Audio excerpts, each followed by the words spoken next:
Blog Talk Radio.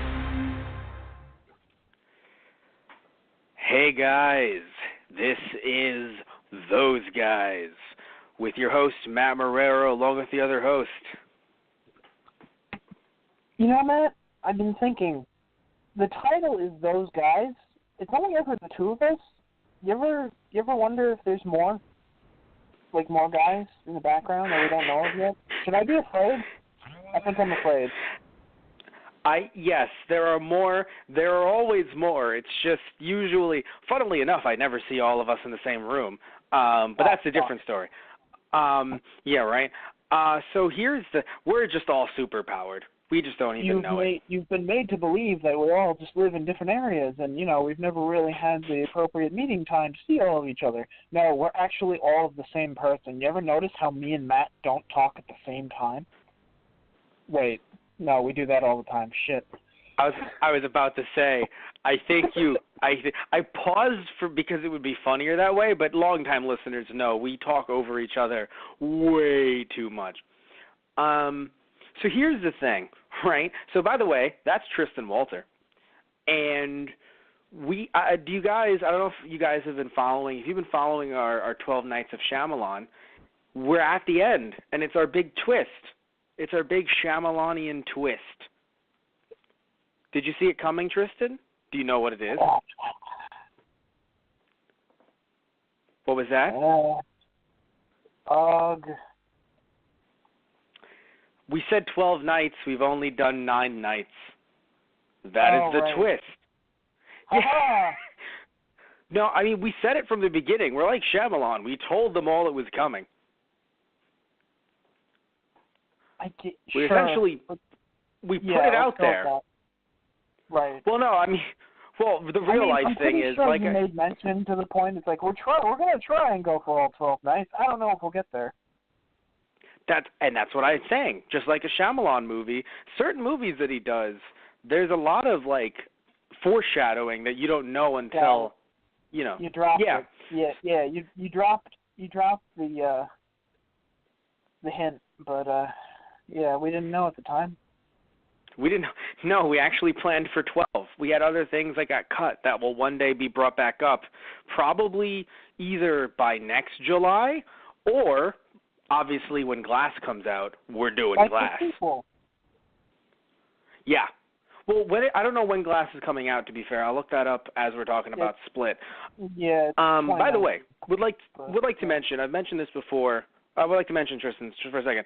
I've mentioned this before on other podcasts, but this one being very, very, very twisty-turny, I would argue even more than The Sixth Sense in some ways. There's going to be spoilers here. We do spoiler-y podcasts. We don't do weird, and I say weird only because we talk for a while, weird reviews where we're saying positive things with no plot mentions.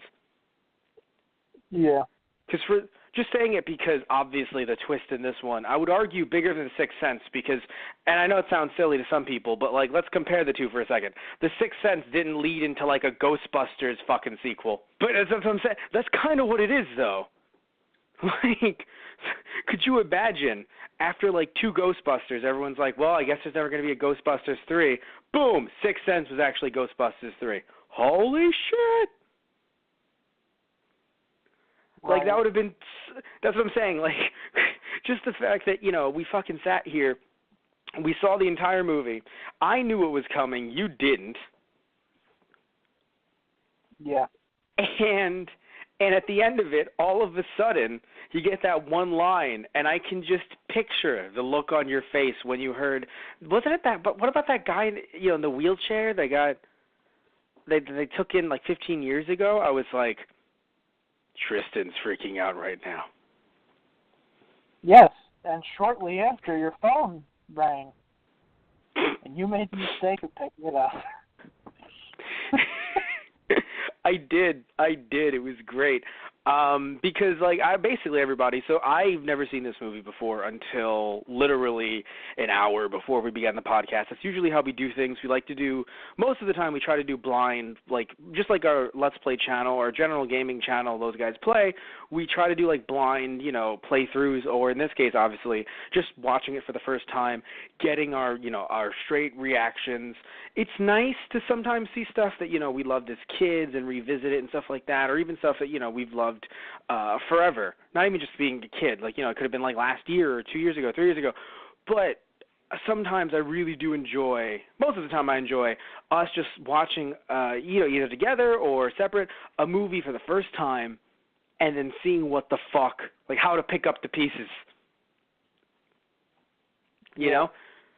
So this was one of those movies where even though I knew about the twist at the end, I still didn't know how we'd get there. I knew nothing other than Unbreakable. And I saw the trailer for Glass, so I was slightly spoiled. Granted, I'm not saying that I saw the trailer and that's what spoiled me. I knew what was going to go, what was going to happen going into that trailer. But at the end. But other than that, I was like, let's see what's going to happen here, because all I saw were the trailers, and the trailers were awkward. I haven't shown you the trailers for Split, but they're awkward because, of course, nobody knows that it's a superhero flick, or technically a supervillain flick. Right. So because of that, obviously, and even with knowing that, still you and I have some concerns, and have some issues. But still, even with, but before we even get to that, though, so this movie for you, at first, you weren't into it. Nope. At all. Nope. Now, why is that? I'm curious. I just don't like the helplessness of, kidnapping situations and just the whole situation in general. So here's the funny thing. When you put it like that, I don't either. Like, I'm not saying I like it, right? However, I will admit... I don't like the feeling of tension and dread and helplessness and hopelessness. Like, yes, again, thriller, I don't either. Yeah. But it affects us differently. Does it? Does it now? Well, yeah. I mean, like, I don't like it, but I'll sit there and be like, okay, let's see how this changes. Let's see, how they, kill the bad guy or whatever it might be. But for you, you're just like, I would rather have none of this, ever. Yeah. I would rather us skip to the end where we kill the bad guy because he sucks. Right. And fuck that guy. Right. And the thing, too, is that, like, I made a joke to you via text, but, because, like, essentially, like, we don't always watch, like, happy-go-lucky, like, everyone, is having a beer, having fun stuff. But I will admit, though, when you have a movie like this, it's a lot different than many of the other stuff that we do usually review. And in general, it's even compared to other horror movies, I feel like if I showed you Nightmare on Elm Street, I don't know, maybe because you did not know that it was a supervillain situation, you're thinking this is a real guy doing real fucked up shit. Yeah. Whereas if I talk to you about Freddy Krueger, I'm sure you'd be scared, but you're like, he's a supervillain, arguably. You know what I mean? He's larger than life. Yeah. Like, I know you're not a big horror fan, but I do know that some horror stuff that you have seen, I feel like it's been supernatural elements. You can get scared, but you're like, oh, that's just, a demon or something. Yeah. It's when we do the big reveal, like with The Visit that we just did last night, that it's like, oh, no, they're real people. There's no, other plane of existence or anything like that. No, those are real people killing real grandparents, real, getting to try to kill these kids. There's nothing else about that. It's like, oh no. No. Yeah, it's like if I wanted to watch a horror story, I would have turned on the news. Yeah, I mean, and well, a real horror story, I or mean, quote unquote real. Like, yeah. I know fucked up shit happens every day, and it's not like you should turn a blind eye to it, but I don't know. When I watch a movie, I kind of want to enjoy myself, not feel anxious tension and feel like I'm going to throw up every 5 seconds. Right, but the thing is, for me, it's the idea of being on a roller coaster. Granted, I'm not saying I always like being on roller coasters. Oh, you don't? Okay, that's fair. No. See, that's the whole thing right there. It's funny. I don't like all roller coasters. If my legs are dangling, just let me go. But oh fuck that! I got the leg. No. But you know what I'm talking about, though. Those roller coasters where your legs are just dangling out. Where they're holding your chest, like the bar is holding your chest. You're sitting down, but like your legs are hanging. Oh, like man, almost. Yes, down. yes, exactly like those. Yes. Fuck those. I hate those. Just let me go. That one's the worst.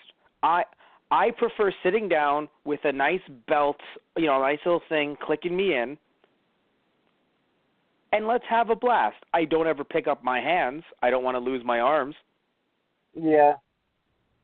But still, to me, sitting down, adequate. Oh, but my legs are dangling? Nope. I'm going to die here. We're all going to die here. But anyway, my point, though, is that, to me, watching horror movies is a safer roller coaster. It's safer. Nah. It's not safer. Did you just deny the safety of sitting in your own home? The worst thing that can happen is you stub your toe jumping up and then your cat freaks out and pokes your eye out. That's like the worst case scenario. Yeah, and then after the movie, when I'm asked to go get milk from the basement, and I hear I've been told that it sounded like wooden planks have fallen down in my basement. And I'm like, well, this is where I die. I guess I'll have to leave Matt a message and say I can't do the cast tonight because I'm dead. But you thought your basement was haunted. That has not been the plot for any one of these last two movies. In fact, that was maybe the plot of Devil. Maybe, sort of, but not even. When is the last time there was a bad haunting movie with Shyamalan? What? That was like fucking The Sixth Sense.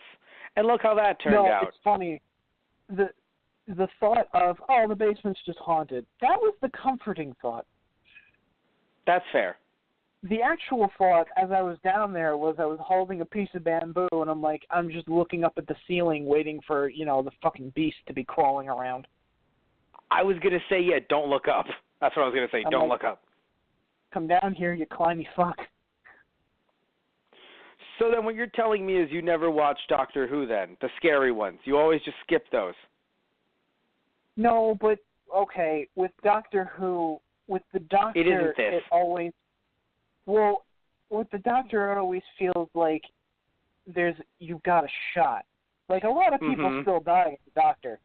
And, I felt, the feelings of anxiousness in watching some of those, too. But, you've got a shot of living if you stay with him? Right. But now, so I have a question. Now that you've seen the film, and you understand, and we know the context due to the twist. I'm not saying, let's watch it again. Let's all have a great time. But you can stand it now. Not just because you also know what's coming, but now knowing this is a movie about a guy who has superpowers versus. Yeah. I'm happy of the fact that I've seen it for Glass because I want to see Glass. Mhm. But right. And I understand everything that went on, and I get its place, in this movie universe that's being created now apparently.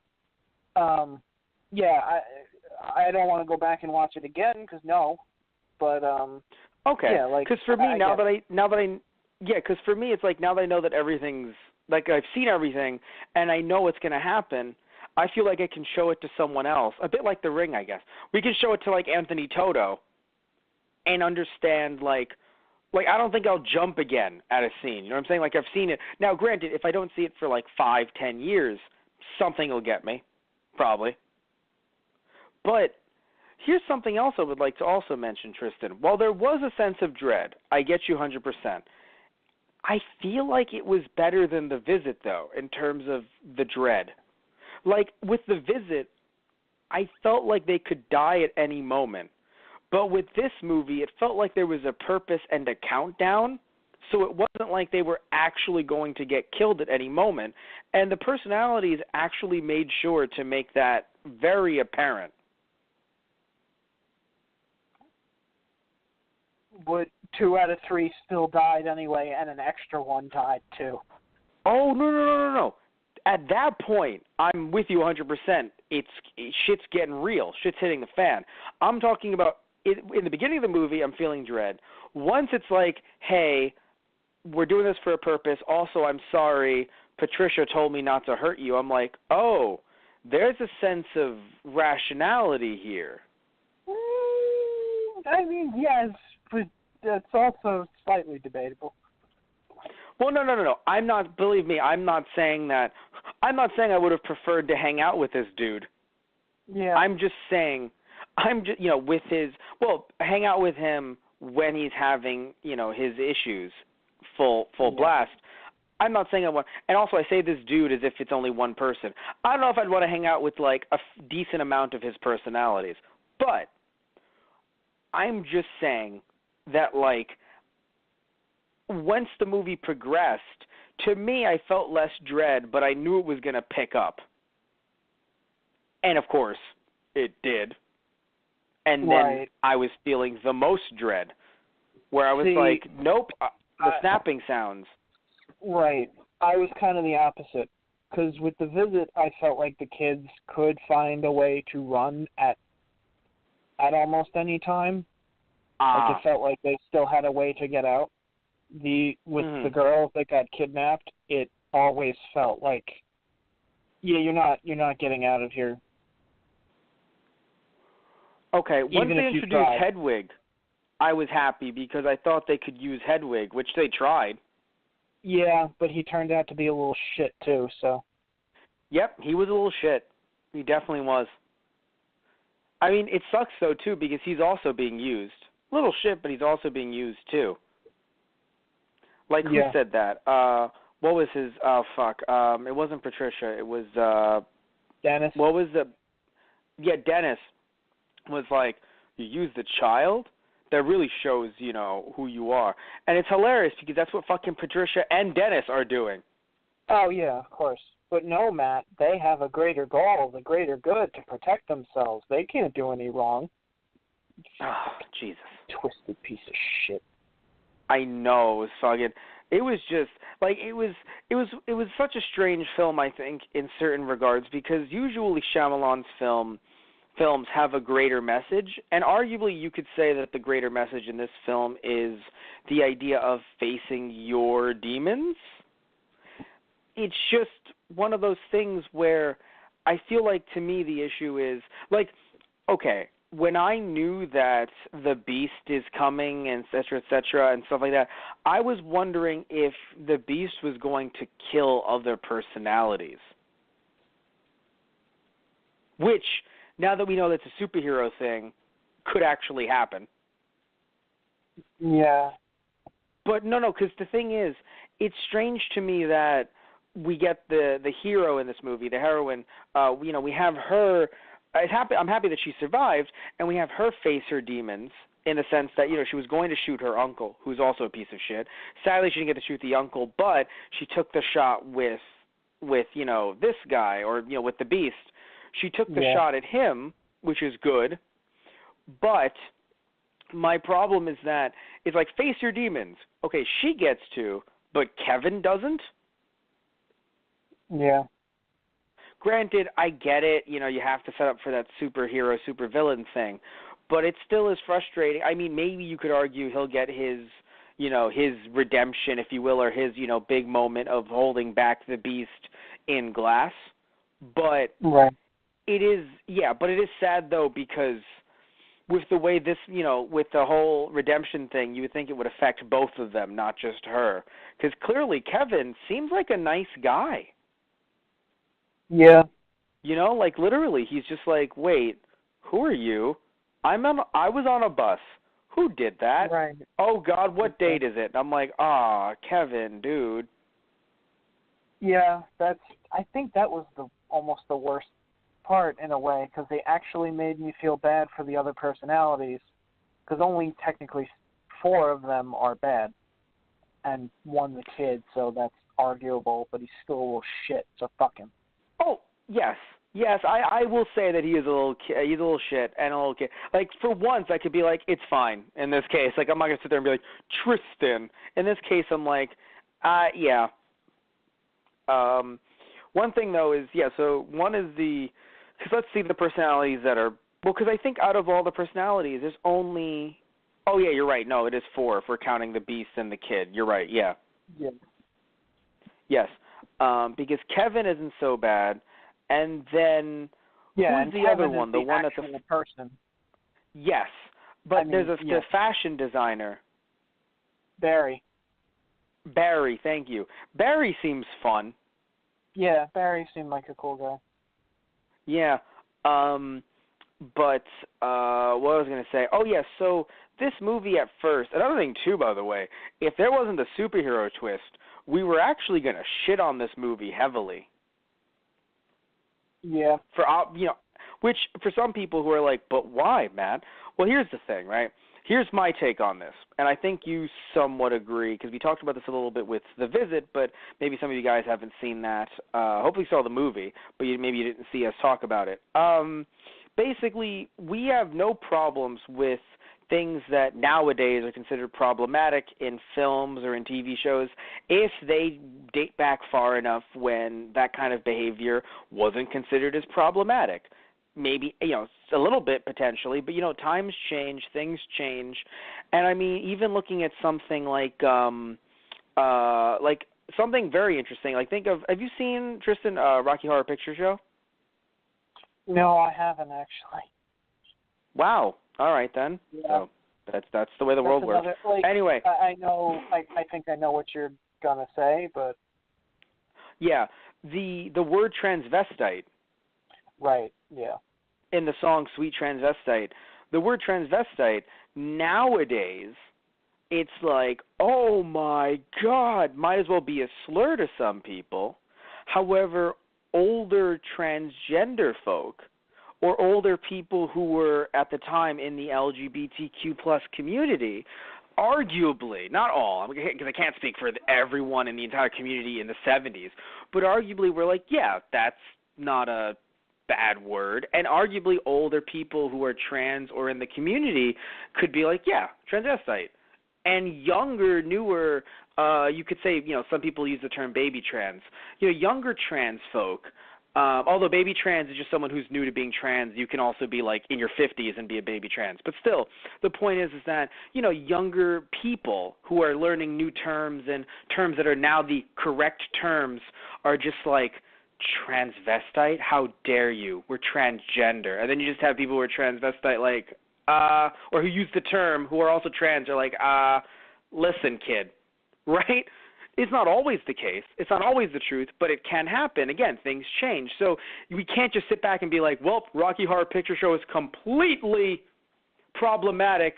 Hate it. Never again. Who cares if it awoken, some people, because I know a lot of people, I'm sure you do too, who are in the LGBTQ plus community who are like, it was Rocky Horror. And we're just like, okay. And they're like, no, it was Rocky Horror. Specifically, they're like, it was Tim Curry, but it was Rocky Horror. And we're like, all right, like, sure, cool, that's fine. But, like, that's the thing, right? So we know people like that. So, like, it would be terrible to be like, well, throw that movie out. It's a 40-year-old movie. Yeah, but you don't say that today. Unless, of course, maybe you're adapting the film, sure. But, like, if you're making a new movie, about a trans person, you don't use that word. Right. That's just what happens. So, in my opinion.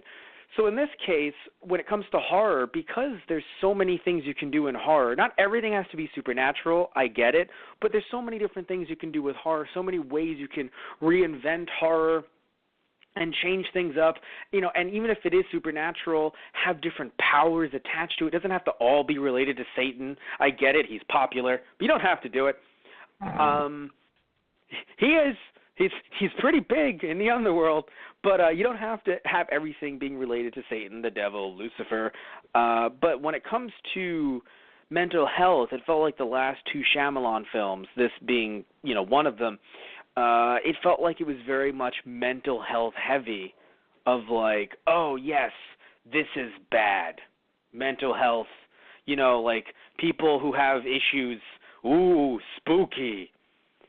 It's the idea of like, it's kind of the idea in the sense of if they had, I think you've used the example before, having a minority in a film, but they're only portrayed as a villain, and that's the only minority cast in the film. It's like, that doesn't really leave a good taste in your mouth.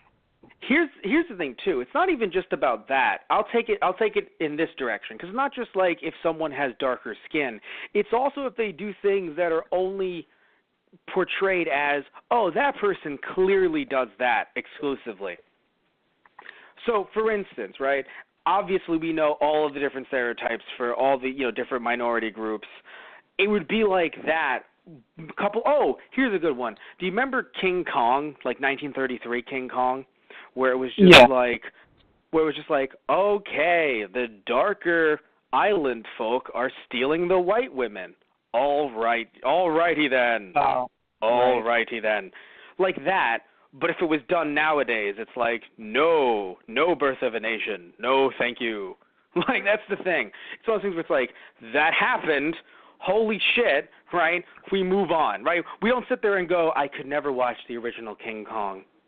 It's like, there's a lot of good stop motion, though. You know what I'm saying? Right. But nowadays, it's like, we don't do that, and that's okay. Right. There are still other redeeming qualities about the film, but there are certain things that are outdated, and it's like, we look at it and understand, like, yeah, this is no longer appropriate. That's why it's not done anymore.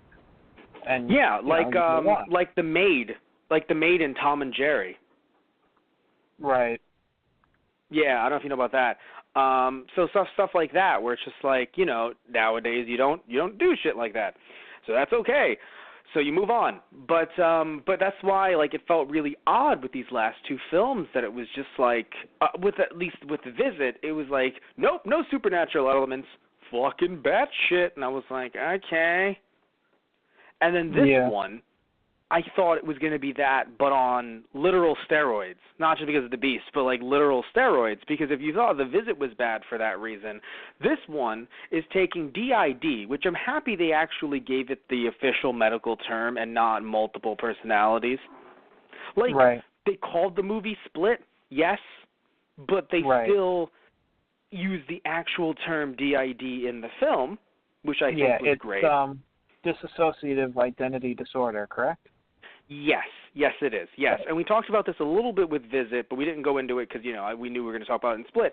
Yeah, so that's DID, and very few people in the world actually have it. But if you're someone who doesn't know much about that, I'm not saying that I'm huge in the medical field. Like, I'm not saying that I'm well studied or well versed in any of this. I just know enough to know that so few people have it in the world, but if you're one of those people who doesn't know that and only exclusively watches horror films, or just watches a lot of horror like I do, or at least just, sees the posters, like I know you've at least seen posters and trailers and stuff on TV, you'd think that every person who has a mental illness who might be in some kind of facility for it has multiple personalities. And it's just not true. Something like this it's not also the rare. Idea that every film goer that watches this thinks, oh, this is how all of these people are. No, that's not it either. But there are people that get the idea that this is how they're represented. So you kind of have that underlying idea already put in your head, and it's not. See, that's true. Exactly, and that's the issue. Even the people that say, "Oh, come on, I totally get it," it's still in the back of your mind without realizing it when you, like, it's just general conditioning. Yeah. You know, that's the issue. It's just conditioning. And I'm not saying that, you know, I'm not saying it's some conspiracy. Like, they've been trying to do this for years to people that are mentally ill. No, it's just something that, I think you said it yesterday with Visit. It's something that is foreign to some people. And then because it's foreign, it can be used as horror fodder. But the issue is if no one, this is me adding on to it now, the issue is if nobody knows about it enough, though, it doesn't become, oh, it's scary because it's in the movie. It just becomes scary. Right. Like, okay, here's another thing, too, right? Like you mentioned, like, oh, well, you know, guess my basement's haunted. Right? You say that because there's a lingering fear somewhere inside you. Even if it's like not in the front, it's in the back of, but like ghost dough. So when you see a movie with ghosts, you're not like, it's scary, but at least it's in the film. A lot of people, when they watch a movie like that, they're like, it's scary, and it's all around us. Right. You know? So that's the issue, is that, again, the same thing can be applied to someone with mental health, you know? Like, you might say, and you believe, oh, no, it's only in the movie, it's only scary here. Granted, of course, once he's the beast, you're like, there's some fishy here.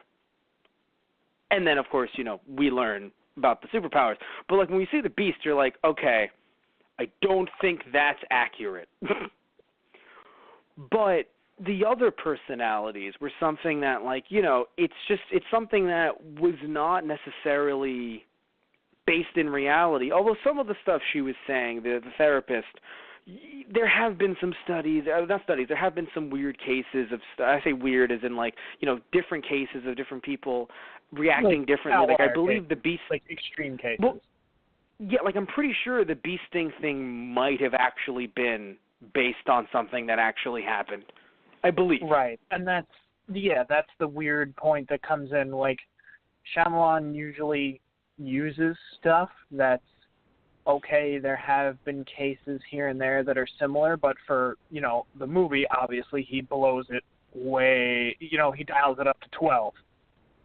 Yes, which is funny because he's been doing this for so long that arguably if this movie was made in the 2000s, it wouldn't have been it would have been one of those movies that everyone's probably like, it's on the. I mean, granted, if there wasn't an Unbreakable tie-in, it would be one of those things where it's like, it's one of those offensive films. You know, we've changed, we've moved past it. But due to the fact that Shyamalan did a bunch of other shit in the 2000s, and it coming out now, without knowing that there was that twist and that it was an Unbreakable sequel, because of course, if you guys don't know, nobody knew this going into it. The trailers and everything made it seem like it's just another Shyamalan film. Right. So I was like, ooh, really though? We're going for this? And a lot of people online also had, there was a lot of backlash for this. And frankly, it's kind of understandable because while I love I understand the whole, wait and see attitude in certain cases, but I think this one was so hidden that it's kind of like, come on, though, come on. You know what I'm saying? Like, it was like I don't, even though I'm not saying that Shyamalan or anyone came out, because I don't know if, Shyamalan or any representative came out and said, wait and see, but still, I do think that there were some people who were fans of Unbreakable at the time that were like, just wait and see. And I was like, I don't know, man.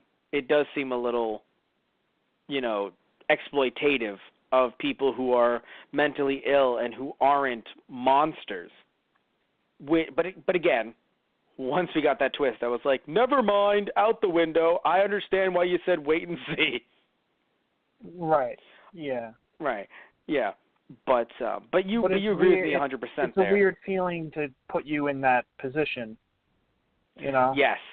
Yes, because if someone hasn't seen Unbreakable and they haven't seen the movie, they probably think that I'm totally okay with exploiting the mentally ill. And I'm like, no, in slow motion, too. No, I'm like, no. Not at all. Right. You need to understand, you know? It's just, because that's the thing. That's what happens, you know, and that's kind of why it's like, I feel like if it were up to me, which it isn't, and it probably never will be. But if it was up to me, I probably would have given him a different but still scary power. Right. Like something terrifying. Don't get me wrong. By the way, I love believe me, I love a secret, not even like a completely secret supervillain origin movie. Right. We've never seen one before? Question mark? I mean, not that I'm familiar with, but Yeah. So technically, first supervillain origin story movie? I mean, unless you want to argue Star Wars prequels. Yeah, right. Well, God damn Lucas. Damn you, Lucas. I was Lucas. joking. I mean, you're not wrong, though. What was that? I'm mad at myself for making that tie-in. But, yeah, but anyway, yeah, I just, it's just one of those things where, you know, before knowing it was the first ever supervillain, yeah, and you know, it's just one of those things where I was definitely going to give this movie a very low score in the Shyamalan scale, just based on that alone. But now that I know what it actually is, you know, thankfully it's kind of funny. I wonder if because they knew, they were like, yeah, no one knows this is a superhero movie, let's put the after credit sequence early instead of after the entire set of credits, because even though Marvel movies have trained me, and I think you too, just to be like, we have to stay until the entire set of credits are done. Yeah. But, yeah, even though it's like, but Matt, it's not a Marvel movie. I understand, but there might be something big. Matt, it's Mamma Mia too. And here I go again. Stop it. It's like, Matt, calm down. But still, either way, I feel as if, like, this movie, many people probably would have just got up and walked out. So they put it close enough. Like, I was worried you would turn it off, being like, whew, okay. I was like, I hope he waits. Yeah. Yeah. Were you going to until you heard, like, the newscaster? When was I actually starting to get okay with this? It wasn't until pretty far in. No, but I mean, like, once you saw, like, just Split on screen, where you're like, oh, good, it's done. Not like good as in, like, thank God, but like, well, thank God as in, ooh, the feeling of dread is past me, you know, the movie's done. Like, were you about to turn it off, and then you hear, like, the newscaster, and you're like, oh, there's more. Oh, they're in a diner. No, Shyamalan's... Yeah, Shyamalan I watched it really... to the end. Okay. Well, because that's the thing. No, but when they showed the screen, like, when they showed Split, like, it seemed like it was the end. Like, the credits were you know, kind of long, so in my head I'm just like, oh, like I didn't know personally if they were going to wait till after credits to show that scene. Because I knew that Willis was in it, I just didn't know how he was in it. Right. Like, it's one of those things where, like, I knew that Bruce Willis had a scene that tied it into Unbreakable. I just didn't know what it was directly. Right. So that's why I was like, oh, is Bruce Willis going to be in the middle of the movie to freak us out, you know? Like, is Bruce Willis going to, like, randomly walk into Kevin or whoever he is at the time and be like, what the fuck? Like, I had no idea how this was going to tie in. So with that line at the end, I was like, oh! And I think you were too. Yeah. Can you? Yeah. I get a phone call. Tristan never calls me on my cell. I get a phone call right after the scene is over, and I just hear Bruce fucking Willis. Yeah. Yep. I've never been so angry and so happy at the same time. Honestly, the only thing that could have made it better is, like, fucking Ewan McGregor right next to him, like, oh, hello, General Kenobi. And he's like, hello there. That could have been, like, the only other thing where it's like, well, yeah, it ties into Star Wars too, whatever. Fuck it. Oh my god. Fuck it. No, We're he getting just weird jumps here. down from like the rafters when the beast comes out. Hello there. Right. Well, nothing like it's like kind of like it's a Rancor reference somewhere. Like I fought the Rancor. You're good. Well, why not? It's like, well, shotgun bullets don't work on you. How about a lightsaber? How's that? That's not an earthly weapon exactly. That'd be funny. By the way, Sia, how did you feel once the bullets bounced off of him? At that point, are you just, now that you know, were you just like, that should have really tipped me off? I mean, it did. I know now that it's okay. But in the moment, okay. I was like, remember that point where I said I was extremely mad and happy at the same time? That was part of that. Right. And the fact I actually that, agree with you. She got spared is also kind of, it was a very mixed emotion, because at that point I was like, no, Shyamalan, you can't give me the half-assed happy ending. Yes, she lives, but she's also traumatized again. And now we know that this nutcase is on the loose, as in, being the villain. Not because of his issues, but being the villain. And eating people. I don't know. So here's the thing, right? You said, and we're going to use this word just because there was that feeling throughout the entire film. Like, if you saw the movie, I hope this word isn't upsetting to you, like any listeners out there, because like it was there. You said, "Oh God, he's going to rape and murder them," and I was like, "Well, to be weirdly fair here, Patricia did stop Dennis and was like, Dennis, what the fuck? No." Right. But I thought also maybe you thought that what I was worried about, that the word food, that you are food, that was some weird tie-in to sexual assault, and I was like, Now, while I'm happy that it wasn't that, I don't know if I'm any happier about the fact that they were being eaten and we could hear them being eaten. Yeah. And also something that I know shouldn't, I know that sometimes when we're reviewing movies, I look for something that's like, Matt, priorities. But could I just acknowledge that it's really, maybe it's because he was interrupted, but he didn't even finish his food. It's even more terrifying that he just, half ate them and ran away. What the fuck? My God, Matt. I know, but, let me explain. I'm not saying that, I'm, pro Hannibal Lecter. But he seemed to, I don't know. He was very much I'm going to use the entire person. Is there something... Am I picking on the wrong thing here? It just felt really creepy that it's just, we walk in he's literally a beast, an animal. And he's just all right, it's you. I guess I'm done. And it's what the I don't know. For me, it's creepier that way. Yeah, I don't know. I don't. By the way, does the beast have to eat human flesh? Is that? Because apparently the beast is the 24th personality that this guy. This personality comes into being.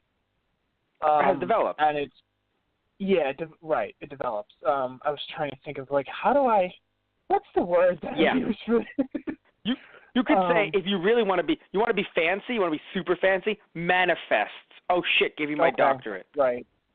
But apparently they had to go through this ceremony, and that, eating people was a part of that ceremony. Now apparently the beast is an amalgamation of all different animal types, because apparently this secret bunker that he traps these girls in is in the Philadelphia Zoo. Underneath. Okay, so let's clarify a few things. What I think they're trying to go for here is this. The beast, a bit like actually how people in comic book writers described the Hulk to Bruce Banner, I would argue is a manifestation of his rage due to what happened to him, the abuse that he suffered from his mom. but it's also in part the idea that, arguably his power is his belief in himself. Because the Beast believes that he is this powerful and that he can do, these inhuman things like scale walls and take shotgun shots from point-blank range and not be killed. Right. No. What the belief thing is trying to say is, okay, so here's the thing, right? It's this idea of validation, I think, that they were looking for, because, because of course in the real world, we tell someone they are manifestations of your anger. When you have anxiety, you might, black out, and then this other person, quote unquote, comes out. But really, it is still you, right? That's real world talking here. Though granted, again, I'm not a doctor, maybe I'm the asshole here, but still, that's real world talk versus this is a superhero thing or supervillain thing, whatever you want to call it. So, superpowers story. So in the same way that, Bruce Willis's character, it was always there, but he never knew, you could argue that, Kevin, I don't know how he got the powers. Again, maybe that will be explained in Glass. Maybe we'll never know. Heck, if we believe the therapist, we know that other people could also have powers, not necessarily related to DID, just other people have powers. Technically, everyone could have a power. They just don't utilize it or know. Because I thought that was going to be, like, part of its own twist, that the girl who survives, she was going to, I don't know, maybe, like, awaken to another side of herself that would somehow be able to combat the Beast. Yes. But we didn't get that either. So, like, you didn't get a good one. We just have a evil one. I mean, yes. Well, again, evil because we had the other good personalities within Kevin, too, but, yeah. Right. No, yeah, and I assume they will hopefully, play a role in Glass, but that's the thing. It was, that's the thing. You wanted Kevin to get a time, like, form of redemption, that he would be able to hold back that, that personality to allow, maybe Bruce Willis's character or somebody else to be able to get control of him again and, subdue him. Exactly. Because we have to... Nice. Right. But the thing is, because you mentioned, we don't have a good guy. Because, again, this was a supervillain origin movie. And it's one that we don't normally get because it's hard to watch a movie where the bad guy is running amok. But this is where I have to... Right, exactly. Bad guy wins, or at least, what happens. Bad guy doesn't win, but then he escapes. Like, normally, it doesn't work. The plot doesn't work. But that's why a movie like this actually worked, and that's something I have to give Shyamalan some credit for, even though, I have some issues here and there. I have to give him some credit because making a movie and not telling us it, because if he told us straight up, it's an Unbreakable sequel, sure, Unbreakable fans would have been like, oh my God, and people would have went nuts, and yes, early on, some people like you and I would be like, hey, the mental illness thing is bad, but it's meant to be powers, not actually based on real life. But the issue is that not only would we know that he would survive for the third movie, but we would also know that he is the bad guy that's a supervillain and yada yada. But without knowing that, there's this idea that, oh, is he going to die? Or, oh my God, are they all going to die? Like, it's going to be a thing where, like, he kills her after she shoots him. Like, I'm saying, like, what's gonna, like, you never know, right? What could happen. Right. But if we knew, oh, it's part of a supervillain or super trilogy, we'd probably expect him to run away, be okay, but also, run amok. That's the thing, So it's rough because while I'm not saying I would have preferred them to reveal, because I would love for random-ass movies to become sequels to other movies. Like, I know it sounds silly, but I'm being serious. I would love for that to be a thing. Yeah, or, it was a cool idea for, Shyamalan to implement, but it just was rough for this this specific movie being the one that says, hey, it's, a reveal for a sequel for Unbreakable. Yes. At least for me. And it's funny. Normally, I disagree with you on the horror aspect, but for the mental ill thing, I agree. That's where I come in, and I'm like, yes, I actually feel that way. Like, I agree with you there from that perspective. From the horror perspective, you know me, I'm not, we think differently on about horror movies, or at least certain horror movies. Yeah. So I'm not sitting here feeling that way. But right. I would love for other movies to do this. And also something else I would like as well. I would like them to bring back, and maybe they still do this and I just haven't seen movies so I don't notice. I want them to bring back the random ass cameo from someone who's in another movie, and even if they can't technically play their character, they're still in the movie. Right. What do I mean by that? Right? Like, Matt, what the fuck are you talking about? Have you ever seen Casper on VHS, like the old Casper movie, like VHS? Yeah, the original Casper. Yeah. You know that there was a Ghostbusters cameo in there, right? Oh, I think I do remember that. Yeah. Yeah.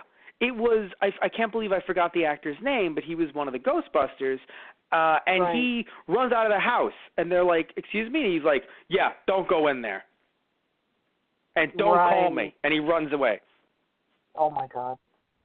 Yeah. I would love, I remember there was one movie, I've never seen it, and that's why I really can't remember it. If you guys are watching this on our YouTube channel or even Blog Talk Radio, you can comment below and try to remind me what it was. But there was a movie where, I think it was a cop movie or something, and randomly, I forgot if they found him sleeping in a car or somewhere. I forgot where they found him, but they found random ass John McClane, who is Bruce Willis's character from Die Hard, and he says something, and he Aykroyd? Yeah, Dan Aykroyd. Wait, what? Yeah. Oh yes, Dan Aykroyd was the Ghostbuster. Right. Yeah. Ray was the character. Yes. Ray Stanza is portrayed by Dan Aykroyd. Yeah. That was yes, you freaked me out. I was like, no, Bruce Willis is not being portrayed by Dan Aykroyd. But thank you, Tristan. Right. But anyway, so they found him, and he said something that makes you go, oh, that's clearly John McClane. But in the credits, they didn't list him as John McClane for legal reasons. But he clearly looked just like, he even had, I think he had the tank top and the hair and, the 5 o'clock shadow. So he clearly was John McClane. But they couldn't legally, because I don't think it was the same studio. I don't think it was Fox. But who made that random movie? I can't remember what it was now. I don't think it was random. I think it was a pretty big movie. But I can't remember. Point is that I would love for shit like that to come back. But for some reason, it seems like, unless it's a fucking Marvel movie, which I love it, but you expect shit like that in Marvel movies.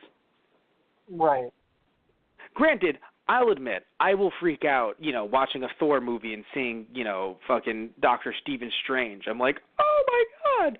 I'll freak out. But it's not like we're going to see Batman, which I'm not saying we should, legally, but it's not like we're going to see Batman. So that's the thing. It's seeing a movie like this and then having that big reveal, I think it's such a brilliant concept. Yeah. So we talked a bit about the mental illness aspect, but let's go a little bit, not deeper, but flipping a coin, I guess, and talking about the therapist. Did you, because at first I loved her. Upon further analysis, would you argue she's using Kevin, or that she's actually trying to do good research in a field that hasn't been tapped into yet? I don't know. I mean, I don't feel like she was trying to use Kevin as a subject to prove her theories.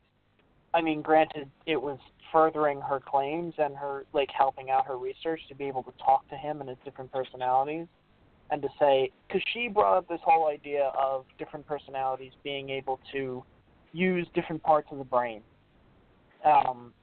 And having two personalities in one body, being she was talking about an artist using both her hands, drawing at the same time, drawing two different things, basically having two minds occupying one body. Yeah.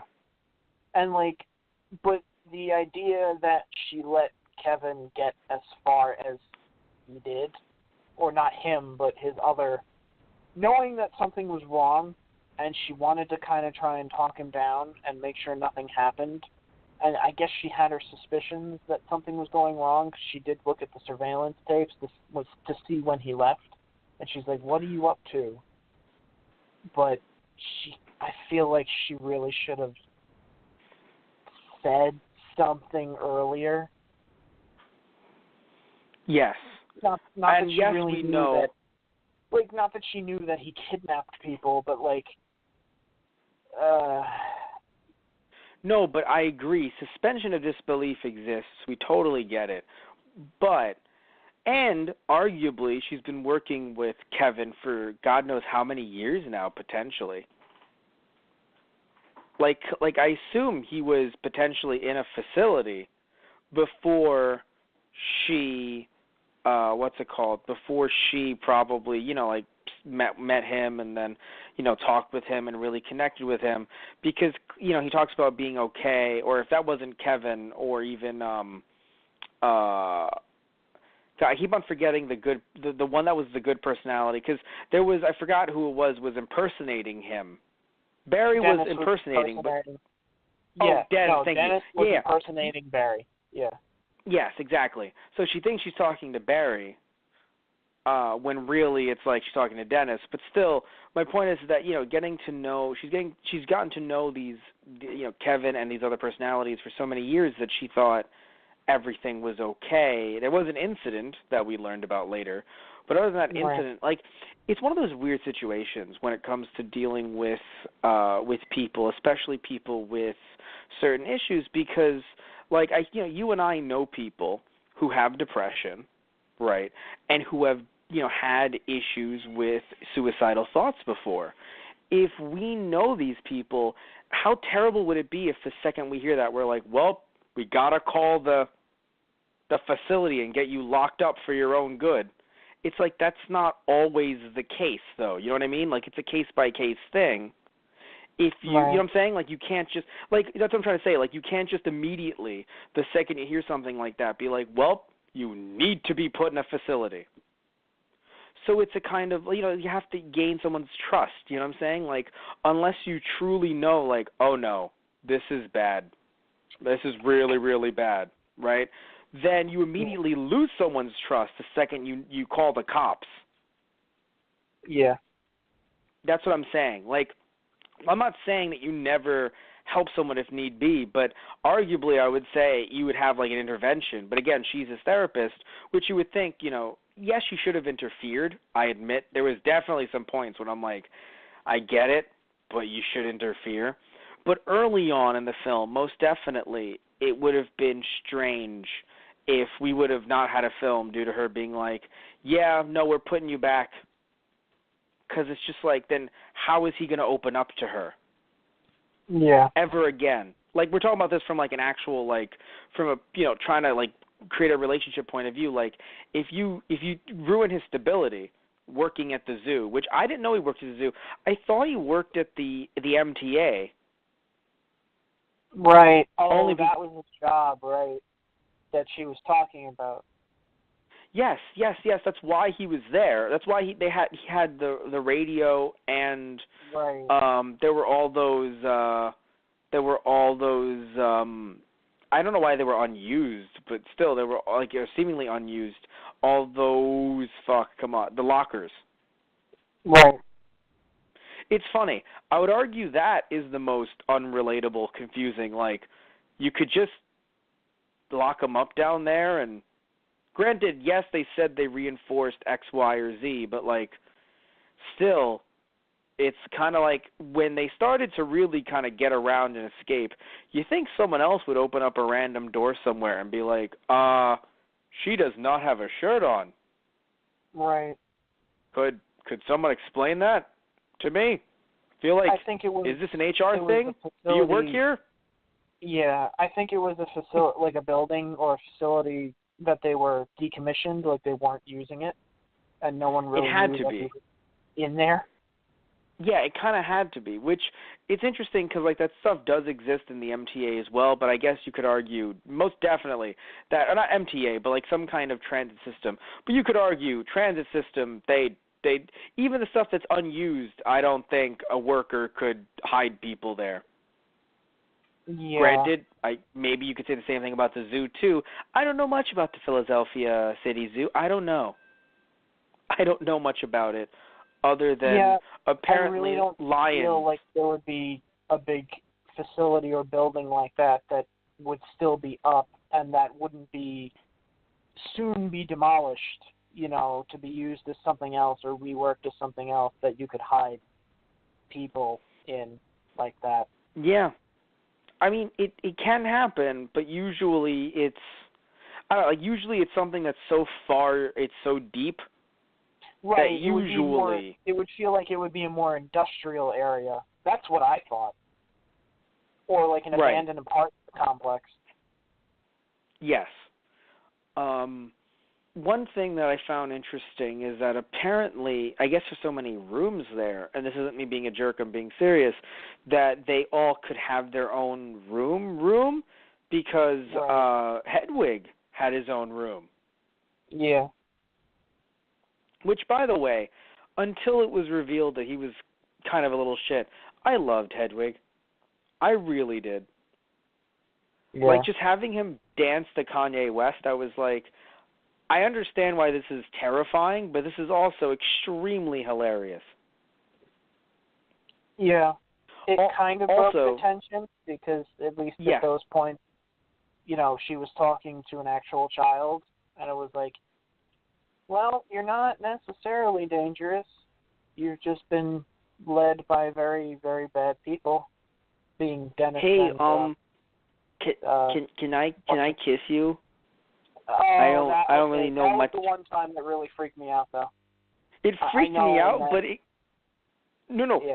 freaked me out, but it also really made me laugh because while it's creepy, just seeing his face while doing that, he's just like, I think you might be pregnant. And I'm like, oh my fucking God, Hedwig. Yeah. Am I a good kisser? And she's just like, yes, you 10-year-old child, sure. But no, it was one of those things where, like, I will admit, though, it was just kind of, I don't know, like, it's, like, he's a little shit, but, like, it does suck because he truly is being used. Like, she's pulling on his arm, and he's just like, ow, you're hurting me. And I'm like, oh, that's actually kind of sad. Like, he truly is, like, his arm is like a child's arm. Right. Well, that's the same idea with, like, Dennis. Like, even, oh, God, I can't remember the names now. But the lead girl. Are you talking about Jade with the insulin? No. When the three girls are trapped in the room and like, oh, we gotta, if we all gang up on them at once, we can take them. And the girl who survives, she's like, yeah, Dennis, that personality, he believes, like, he at least believes he's really ripped. And oh yeah, when he first sat down, I was like, damn, Dennis, shit. Yeah, I mean, he's very rigid. Yeah. Also, he apparently has OCD, which is interesting because when we had the flashback about the mom abusing him, she said that you made a mess. Why did you make a mess? And I'm just like, oh, that's the OCD. Right. Oh yeah. Like that's how Dennis came into being, because he was the one that was able to keep everything spotless and keep Kevin safe. And arguably, the mother, Kevin's mother, is the biggest villain in this entire movie because she created him. Yeah. That's the thing. Like, I do wonder where the powers come from. Like in, we can see it in, in Glass, because as of right now, it just seems like, and maybe it's just been a while since we've seen Unbreakable, even though it hasn't been that long, but still, with Glass, it seemed like his bones are made of glass, but like the dude's really fucking smart, which is like a superpower. Yeah. He's just I'm smart. He's a genius. Yeah. Well, I love it. It feels like it feels like each of these superpowers are supposed to be, you know, within human possibility, but bumped up to the extreme, like the upper limit.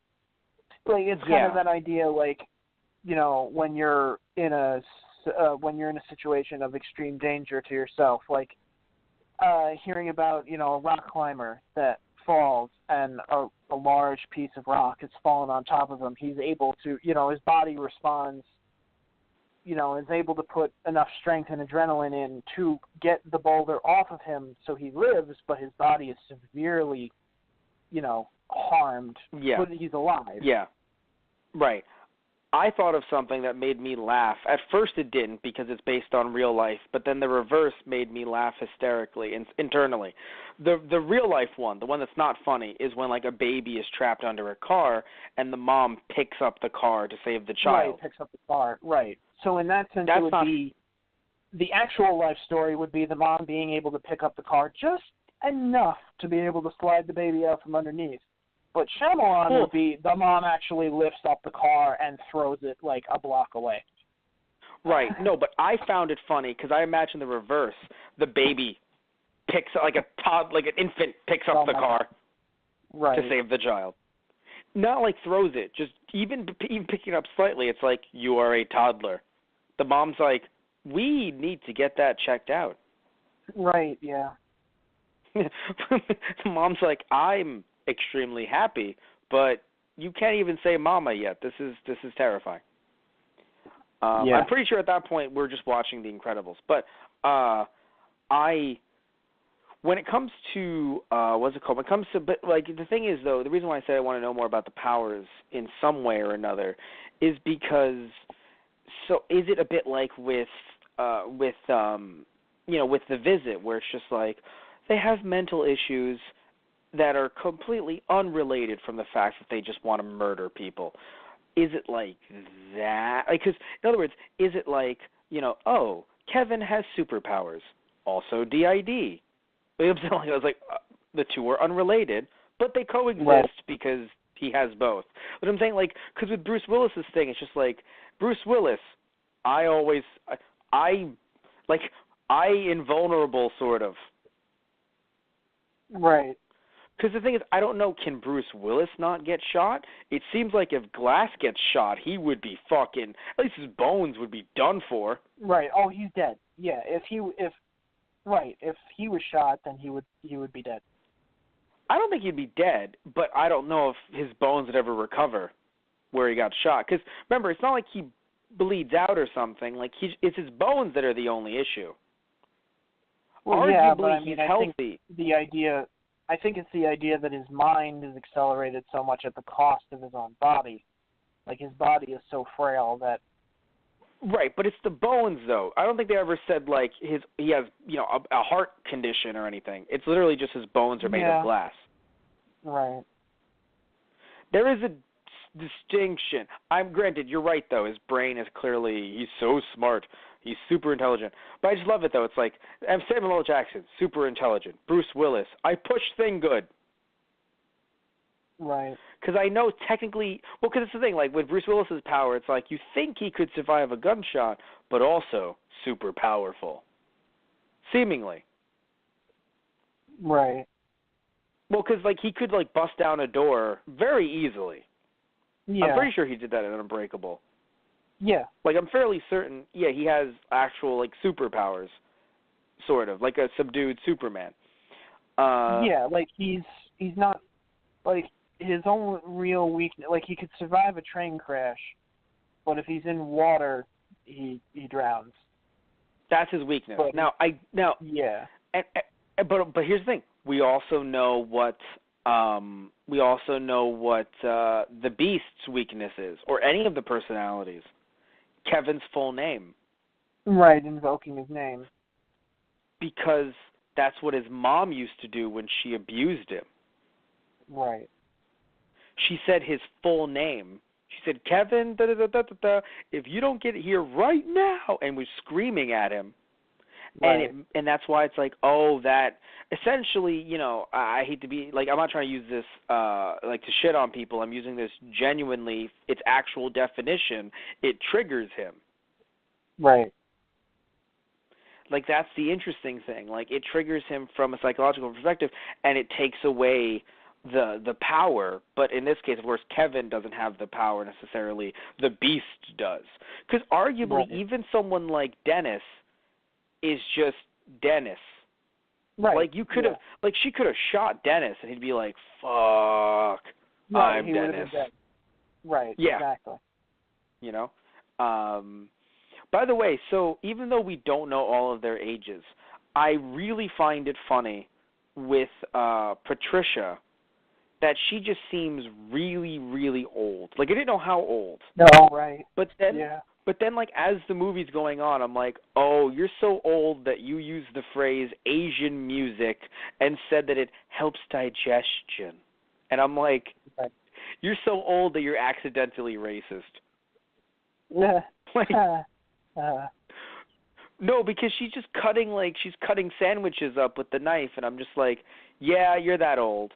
And then clearly showing traits that I would imagine Kevin's mom would have done. She feels like the knife is, uneven, so she slams it. Right, yeah.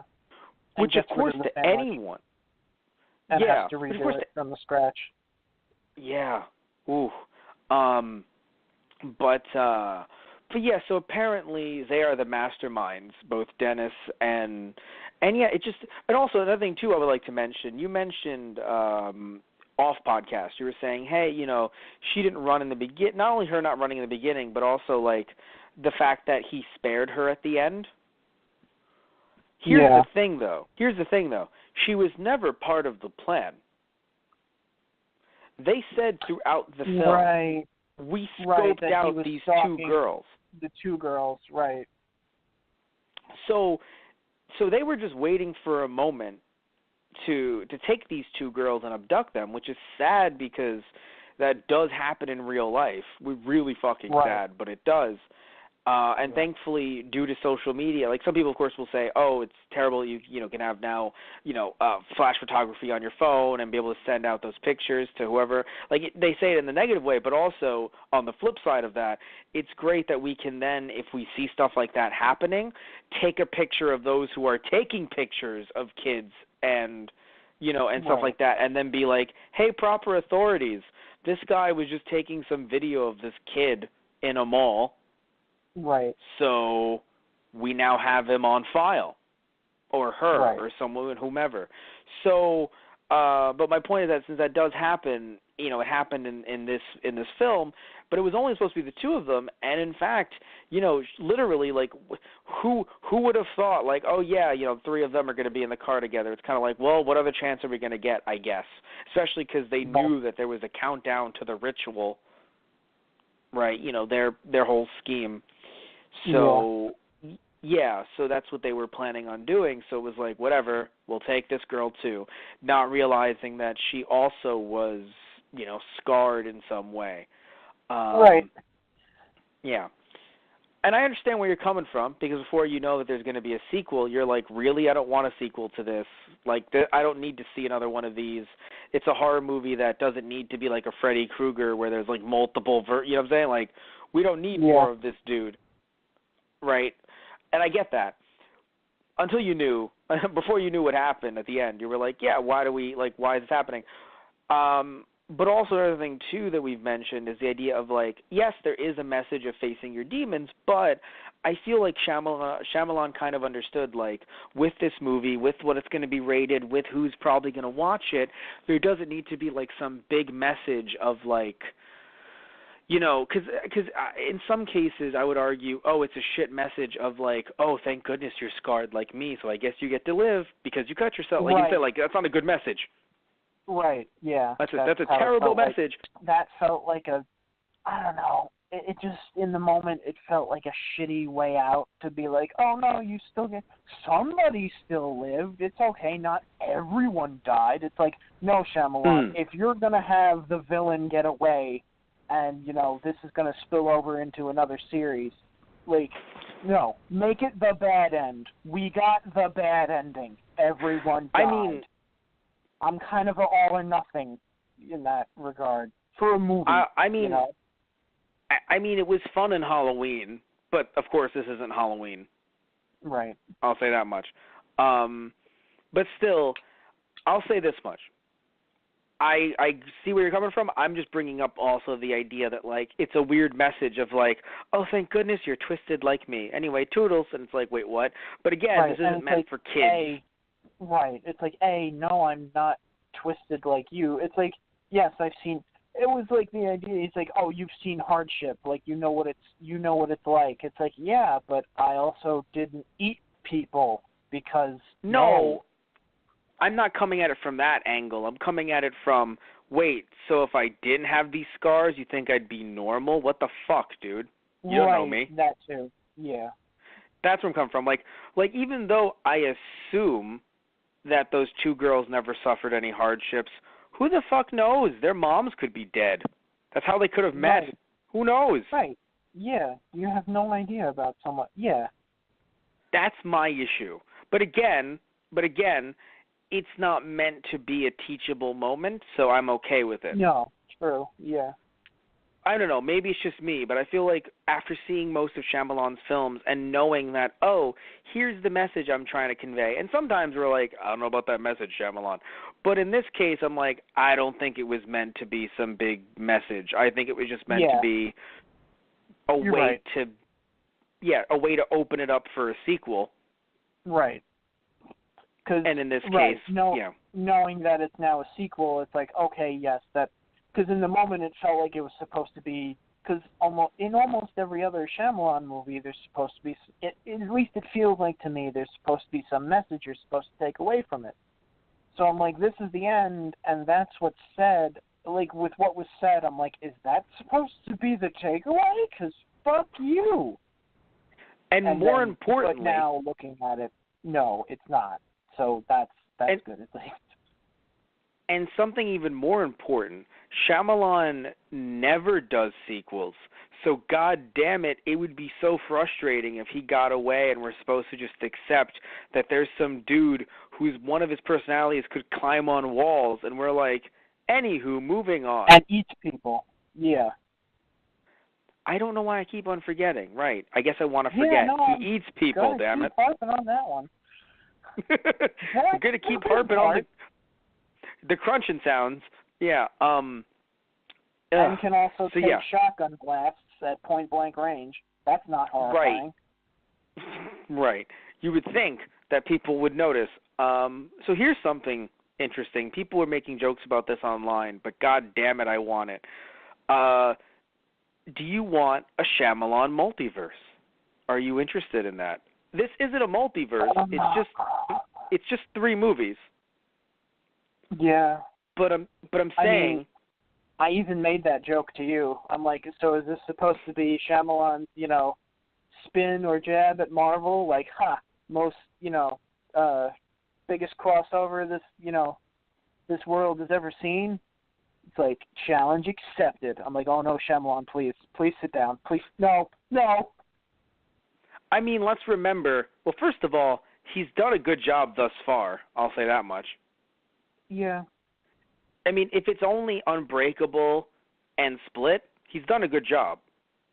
Right.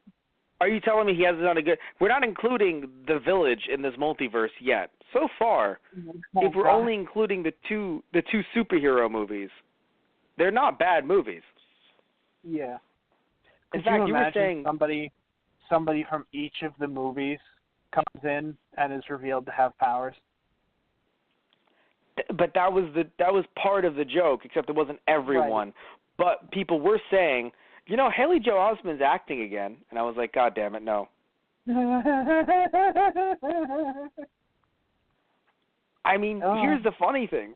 Remember, Bruce Willis's character in that movie is dead, so we don't need to see him again. Right. Yeah. We could just see him. Right. Well, he sees dead people. That'd be interesting. To the dead. Will that help us now? I mean, maybe if you die? I mean, if we're trying to follow the trail of, per se, someone who eats people and they die, I mean, yeah, maybe. That seemed oddly specific. That'd be I got some bad interesting. news for you. Please don't tell me that what I just said was, yeah. Oh, God. but that would be interesting. No, I can't talk to dead people. Look, kid, we really need your help. I'm not a kid. Okay, one, I'm not a kid, and two, I did not sign up for this shit. I'm not a superhero.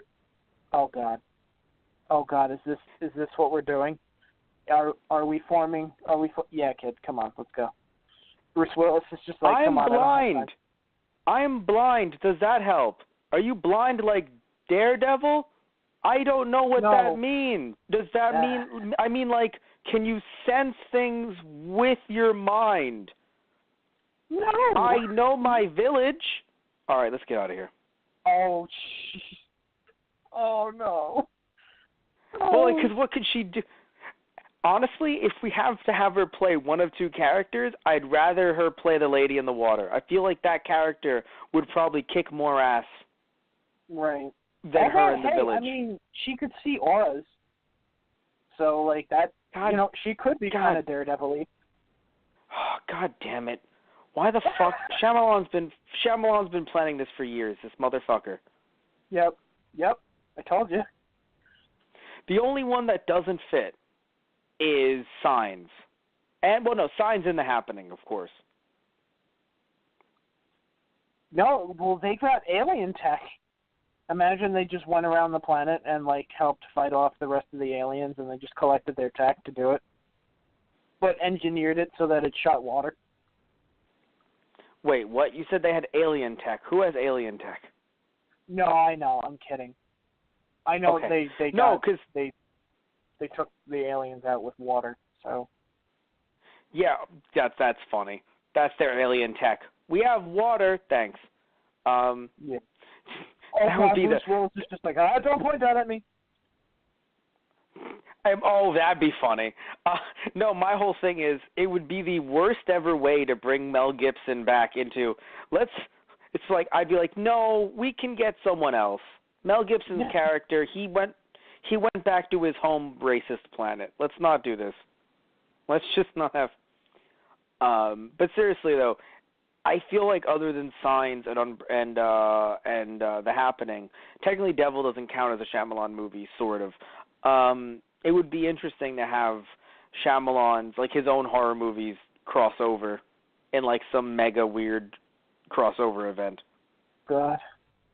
I mean, but it's the thing that, like, oh God, Devil doesn't technically count. Yeah, no, but could you imagine, like, the devil comes for Glass at the end? It's like, the devil's just like, now, I admire your work, but I still got to take you to hell. That would be great. I'm here to judge, and let's be fair, you deserve it. Samuel Jackson's like, I do deserve it, yes. Like, no, I deserve it, yeah. I'm not going to deny that. I deserve it. Yeah, I had to do it, though. I had to bring out the heroes. But that also meant bringing out the villains, too. I'll say this much, though. I remember reading, and I'm going to try to look it up right now, but I remember reading that this potentially could have happened, like, in the mid-2000s, like this sequel. Right. And in a way, I think I would have preferred that, not just because of the mental health stuff or things like that, but I think for me, I would have preferred it because I will admit it does kind of halt the story a little bit that apparently, granted, they because the movie came out in 2016, they said 15 years later and not because it filmed in that's interesting. 15 years. Unbreakable came out in 2000. Yeah, so that means that this movie would have been set in 2015, and I imagine Glass is set maybe at most 2016. I don't know if they did like a 2 to 3 year gap. We don't know. Right. But what I'm saying is it does kind of grind the story to a halt if, you have Glass being like, powers exist. 15 years go by, and nobody else has powers other than, like, Bruce Willis's character, Glass, and Kevin's personalities. Right. Well, that's the thing. It kind of seems like looking at the Glass trailer, it looks like other powers are being exhibited. We're just focusing on. Yes, I did. We're just focusing on those three characters for the moment. It would be nice. I didn't take that from the Glass trailer. I'll have to watch it again because it has been a bit. But maybe you're right. Maybe you're all right, and then that's just, I didn't pick up on that. But yeah, the reason why I say grinds it to a halt is because, I know it's not the X-Men. I keep on making jokes. I know it's not. I'm just, trying to. I'm being serious here when I say that, when a few people, when we really start to develop, notice, oh my God, they have powers, right? Especially those kind of powers, especially, you'd think more people would pop up. Right. Not just the DID stuff. You would think that other people would pop up. I made the joke with The Sixth Sense, but of course someone says they see ghosts. It's like, okay, kid, whatever, right? But that's much different than I survive. Yes, you'll have situations where it's like, oh my God, that guy survived a train crash. That's crazy. Okay, yes, I know. The DID stuff, I know. Right? But still, I don't know. There's something about, again, maybe it's just, I'm sure there's other people, but I guess if they're making it this, like we've talked about, based in reality and kind of, not mundane, but based in reality, I guess it makes sense that none of them are flying. Right. You know what I'm saying? If someone flies, it's like, never mind. We should definitely look into this. But, having that woman, granted it was just a scene to try to make us hyped for the next movie, but having that woman being like, hey, wasn't it 15 years ago? And I'm like, so nothing has happened for 15 years? Right. That's what it makes me think. Yeah. But again, it was trying to just make us hyped. I'm sure that's really all it was. It wasn't trying to completely make it seem like nothing happened, because I'm sure there's probably some other people who've done some good and bad shit that people are like, wow, it's like you'd have to be a superhero to do that. And Bruce Willis is watching the news probably is. Or Bruce Willis just looks over, or be a supervillain. What was that? I love when he said Mr. Glass. He said it with God damn it, not again. Pretty much, yeah. Mhm. I don't blame him for being well, fuck. Oh, this is interesting. So Shyamalan mentioned, he said that apparently he conceived the idea for Split years before he actually wrote the screenplay. And he said, this is a quote, "In this case, I had written the character a while ago, and I had written out a few scenes of it, so I even had dialogue written out, which is really unusual for me. It sat there for a long time, and I really don't have a clear reason why I didn't pull the trigger earlier, but this felt like the perfect time to do it, with the type of movies I'm doing now and the type of tones I am interested in, humor and suspense." That's an odd phrase. Pull the trigger earlier. Huh. Why is that a weird phrase? No, I'm just thinking of this movie. I don't know. There were barely any guns in this movie compared to some other movies. No, yeah, it's just me being weird. I don't know why that made me feel weird, but just. No, usually that's a weird phrase for me as well, but in this movie it was more so based on the ooga booga boogas rather than shoot him now. Right. Well, that's what I was when I was texting you when the girl who survived, she was holding the shotgun at the end trying to shoot the beast. I kept texting you, shoot her, as in from the first Jurassic Park movie at the beginning when they're trying to keep the raptor from eating the dude in the cage. Shoot her! That's funny. I didn't pick up on that. Here's something interesting. Apparently, James McAvoy was cast in the film to play the lead, and he replaced Joaquin Phoenix. So Shyamalan would have brought back Joaquin Phoenix. Well then. Nothing against Joaquin Phoenix, but I'm kind of happy McAvoy came in. Yeah. believe me, I love Shyamalan going to older actors to play different roles and things like that. But I don't know, like I think this needed new blood, and not just with the younger cast. Like I think we needed someone like McAvoy as well, because I want to look at ages right now, because McAvoy is, my brain says he's probably in his 30s, but still, oh wow, McAvoy's 39. What the fuck? Damn, he looks good. Yeah. Shit. Damn. Wow, Joaquin Phoenix is only job. 4 years. Joaquin Phoenix is only 4 years older than him. Wow. Huh. Okay then. Yeah. But I mean, either way, let's say new blood to Shyamalan films, where it would have been odd to me if it's like, oh, in Glass we have, granted Samuel L. Jackson was only in Unbreakable, but still we have Samuel L. Jackson, and then we also have, Bruce Willis, who's been in 2 other films of his, and we have Joaquin Phoenix, who's been in 3, including what would have been Split, because Joaquin Phoenix, if you remember, was not just in The Village, he was also in Signs. Right. Yeah, because he played Mel Gibson's his character's brother, and then he also ended up playing the love interest who ended up getting stabbed. Jesus, that was a horrific scene. And I'm getting stabbed, and we had to have I can't remember her name, Bryce. I forgot her full name. Her name, her character who was blind, she had to go out and get his medicine. So with Joaquin Phoenix, I'm not saying he should never be in another Shyamalan film, but to be in a new film like this that would then transcend into its own, into a sequel and be part of this trilogy, I'm happy they went with McAvoy. I'm really happy. Because I don't know, it would have felt like it was, even if it was a new movie, it would have felt like it was treading old ground if it was someone we knew from other Shyamalan movies. Yeah. Also, it got McAvoy, who maybe he's done horror before and I don't know, but someone who I saw him in Wanted. Oh wow, that's funny. I didn't realize that.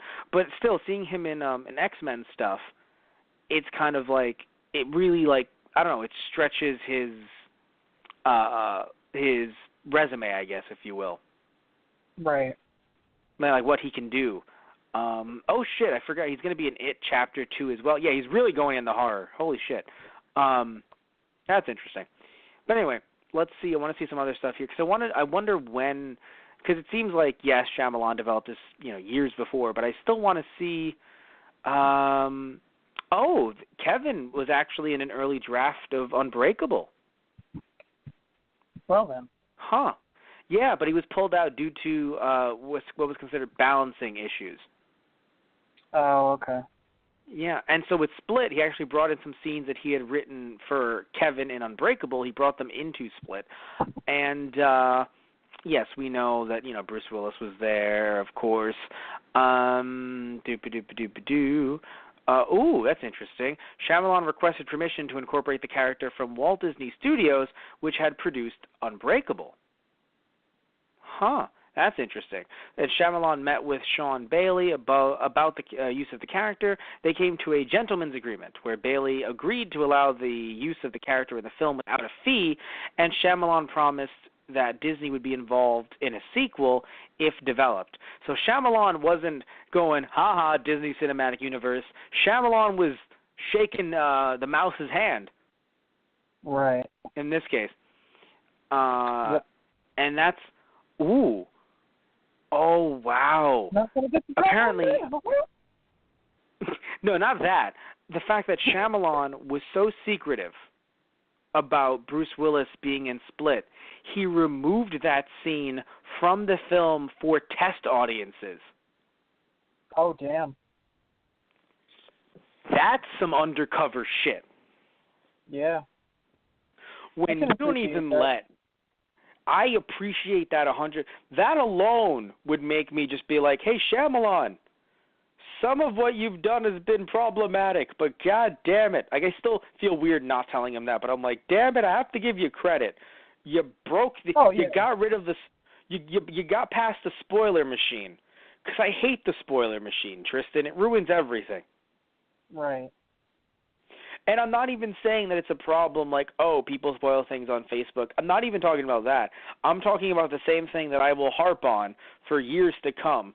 Companies that are like, oh, no, we're going to get spoiled by people, so let's just put it all in the trailers now, which I know that had been done in the past, but now it truly feels like companies are nervous about getting spoiled. So they're just like, let's just give our plans 18 years in advance so we don't get spoiled by people showing on-set pics. And it's like, I don't want it to be on the official so-and-so page.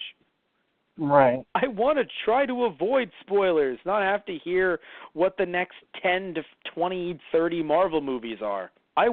Granted, now it seems like they're a bit more secretive because a lot of people are dead in the Marvel universe, but still. Yeah, right? But still, now they're a bit more secretive. But in some cases, though, they've confirmed, I'm not going to say them now because I don't want to, ruin people's nights, but they've confirmed certain Marvel movies, and it's like, but isn't that character dead, or do we know if they're alive? It's like, well, we know they're getting a movie. Right, yeah. So and yes, I get it. They have to appease stockholders and they have to tell people that movies are coming out, but like, it does become frustrating when it's like, okay, that movie's coming out in 2020, so I guess they survived Thanos. Right. But, again, I really appreciate that Shyamalan did that. Like, just removed it. Just cut it right out. Audiences don't need to see that. It's just, it's a scary movie all on its own. Audiences don't need to know that, Willis is in it yet. Right. But, by the way, we have to acknowledge that principal photography on the film began November 11th, 2015, in Philadelphia, Pennsylvania. We have to acknowledge in Philly, in Pennsylvania. Reshoots occurred in June 2016. They don't say where, but I'm truly hoping that it was in Philadelphia, Pennsylvania. Oh, my God. I think that's the thing. It's like, well, everything seems to happen in New York or Los Angeles. I'm going to make it happen in Philly. Well, because I told you he grew up there, so. No, I know. Yeah.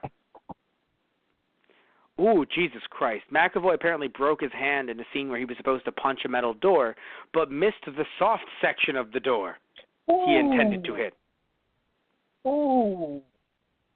Ow. Shit. Yeah. No. Well, you suffer Damn. for your art. And let's see here. I want to see something here. Oh, by the way, holy fuck shit. Guess how much the budget was for this movie? $7,500 million. No, only $9 million. Yeah, all right. But it made $278.5 million. Well, there we go. I mean, a kind of movie like this, hearing that Shyamalan's back and that he's in the actual horror game instead of the thriller suspense game.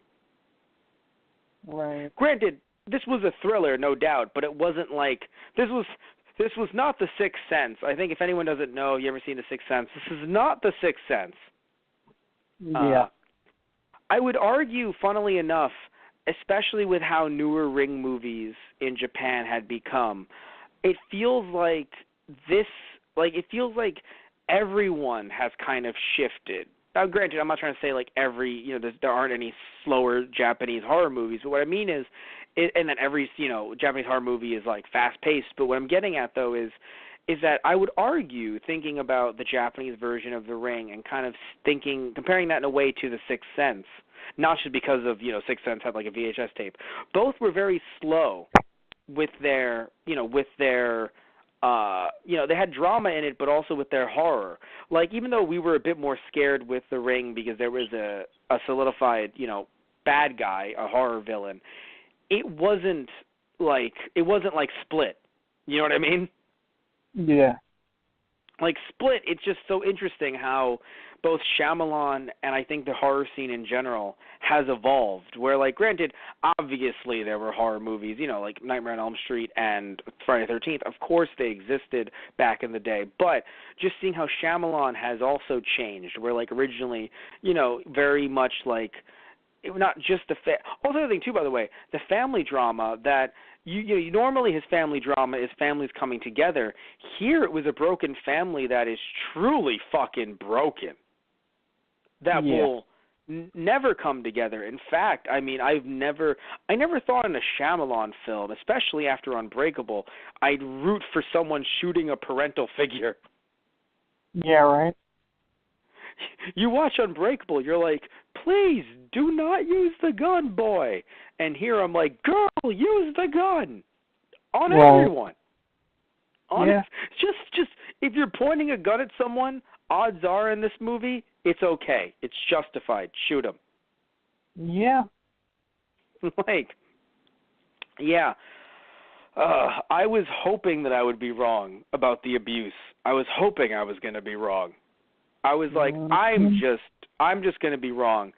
And then I wasn't, and I was like, oh, like, I hope in the sequel they announce that, like, she told the cops immediately. Yeah. Which she gave him a look like she did, but I'm really hoping they solidify that in the sequel. Yeah. Because that hurt. That hurt a lot.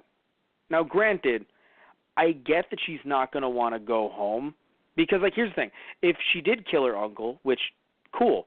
But if she did, again, no problem. But if she did kill her uncle, you know, to me, it would be a thing where, like, oh, but then why does she not want to come home if he's dead? Granted, she's been hurt and she's been traumatized by what happened with him, but why would she not want to go home? I think the problem to me is that not only did she not kill the uncle, but then her dad died of a heart attack. Yeah, I kind of wonder about that because the uncle comes up during the funeral. It's like, yeah, it runs in our family. My dad died of a heart attack too, but it's okay because I'm going to take care of you. You're not going to give me any trouble, right? I'm like, did you poison me, motherfucker? But here's the thing, though. The thing, though, is I know it's a movie and everything, but, like, it's not like he poisoned the dad, like, 40 years ago. Like, toxicology is really good now. I guess, yeah. I'm sorry, I know it's a movie, Tristan, but I don't think he poisoned him. Granted, it sounded like he did, but... Yeah. But, like, no, because here's the thing, right? I thought it was a hunting accident, but then it's like, oh, no, he had a heart attack. Like, right. Granted, no matter what, his tone was creepy, but I don't think he actually killed the dad because, again, toxicology would have been like, nah, dude. Like, I don't think Yeah, I think the issue is that he's a fucking piece of shit, and now it's like, I will take care of you, but you won't try to murder me anymore, right? And it's just like, how about let's come to a fucking agreement. You don't do that shit that you used to do, and she won't try to murder you. Can we come to an agreement? Yeah. If not, I think it's fair game. Like, it was just terrifying. And what's even worse is I didn't know if it was going to be the uncle or the dad, which sounds terrible because, granted, nothing wrong with the dad if he never did, but, like, at first I just didn't know if he was just being a nice, kind dad or if there was going to be something more sinister. And then I see the uncle, and I'm just like, I really hope it's not the uncle because it's one of those things that Shyamalan does where, like, people go, oh, it's, you know, people hear about it being the uncle. And people are just like, I was like, please don't let it be the uncle, especially because, again, I just see it coming, and I just never want to see it coming. And then it was just like, oh, let's play. I was like, nope, fucking kill me. Oh, there it is. Yeah, I was like, because it's just like, honestly, I hate to say this, I'd rather hear the eating sounds again. Like, I just cannot deal with, because that was just because it was horrifying, because, like, I didn't know what was going to happen, and then it happened, and thankfully, obviously, it didn't show shit, but, like, it happened, and then all of a sudden, she has the gun, and I'm just like, well, all right, and then it didn't happen, and I'm like, oh, God. Yeah. I'm trying to think of something that's what bothered me nice. the most at the end too, because it was like, Yeah. oh, well, the beast spared me because I've been harmed in my past. Well, I made it out of that nightmare. Hey, your uncle's here to pick you up. Screams internally. It's like, well, I mean, we she went lives from with him. one monster to another. Yay! Yeah. Happy ending. Nope. Yeah, I think that's kind of why I'm really happy that there is a sequel. Because if there wasn't a sequel to this, it's funny. Even if it was a superhero thing, but there was no sequel, Yeah. I'd be like, I'd still give it a low score because it's just this idea that, like, guys, we need to, like, we kind of need to, like, I just don't like, and this is something that Shyamalan does all the time that I'm just not a fan of. This idea of, like, hey, the message is clear. Like, in this case, it'd be believe in yourself. Not so much for the beast and but for her, believe in yourself. That's the message. And it's like, yeah, but she's going back to her creepy uncle. And it's like, yeah, we'll never address that again. Goodbye. And it's like, damn it, Shyamalan. Yeah. With all his other movies, which is like, see, they're a family and they love each other again. It's an alien invasion. They're going to come back and murder them. But now they have a stronger bond. For when they're murdered, Shyamalan. Shyamalan, no! Yeah. So that's my thing. It's like, no! But in this case, knowing there's a sequel... It looks like she's going to be in the sequel as well. Yeah, that's what I mentioned to you earlier. I didn't say it outright because I didn't know if you saw the trailer. But yeah, no, she's going to be in the sequels. That's what I'm saying. I'm wondering if when we skip to seeing her, maybe she'll be in college and she'll be like, oh yeah, no, I told the police immediately. My foster family is super cool. And I'd be like, good for you. I mean, it would be odd if she's just still living with her uncle. I'd be like, what was that look at the end to the cops about? Like, she looked at the cops in a way of, like, there's something wrong here. And I could have sworn, like, yes, okay, she's been traumatized, obviously, by the events that just happened, but I feel like the cop would have looked at her like, is everything okay at home? Like, do you not want to go back? Do you want to tell me something? Yeah. Like, please tell me she told her. I assume, that's what I'm saying, I assume the sequel will delve into that, I would imagine. Trying to think of something nice, positive, happy. I loved the old lady, just the one that was the other therapist that I guess is her, or not maybe not therapist, but at least is her friend or something. And so neighbor. Neighbor. And yes, who was just like, oh my God, that I have to buy. Oh jeez. When they saw the infomercial. Yeah, I didn't like her because she was that person being like, your patients, do you really believe what they say to you? Like, would I have this profession if I didn't? No, but it's no. But I think when she said believe, I think she meant like, do you believe that? Not like believe like they don't have personalities or something, but like, I don't know. Like, it's hard the way she described it. Also, I don't know. Like, I think she meant it like the personalities, the way that they are. Like, I don't know what she meant because like. It really felt like to me she was like, do you believe in all that mental health stuff? And it's like, can you not talk right now? But that would be weird though. Like, I don't know what she was referring to directly, but it would be weird if she doesn't. Yeah. 'Cause that is weird. I don't know in what way she meant it. To the office. Okay. Oh, okay.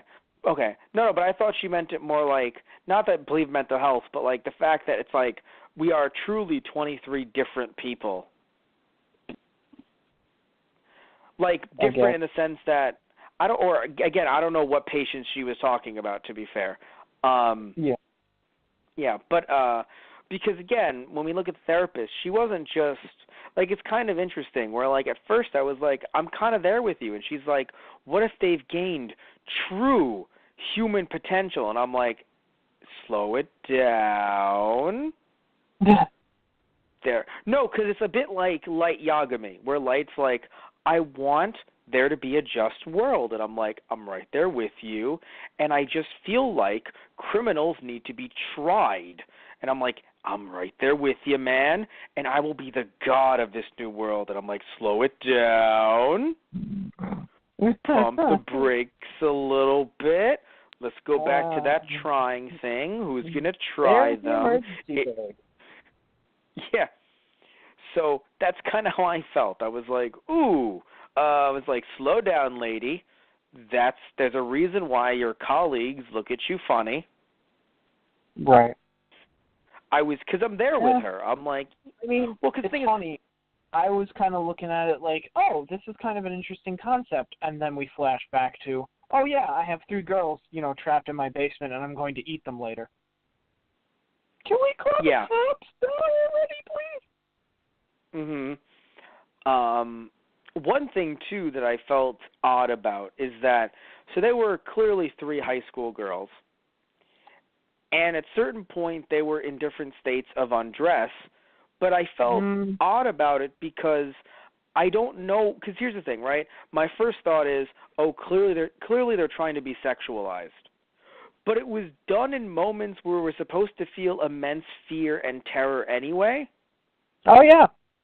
But the thing is, I don't know if it's, but what I'm trying to say is it technically sexualizing them then? Because I don't know, I don't know if this is the conversation you want to hear. 2 guys talk about this, but what I'm trying to say is this is the thing that every woman across the nation was like, please, I would love to see 2 dudes in their mid-20s to have this conversation. But no, I'm only asking because is it technically sexualization if it isn't meant to be tantalizing and for us to actually ogle? Right. Do you know what I mean? We were supposed to feel terrified, oh my God, what is he going to do to them? And thankfully he didn't act on anything. It was truly just an OCD thing. But still, it was never, in my opinion, meant to be oh, let's ogle the high school girls. It was just oh God, we're supposed to actually turn away. Yeah. While that's, yeah. And of course all the actresses were 20, but still. Or actually, 20. It's interesting.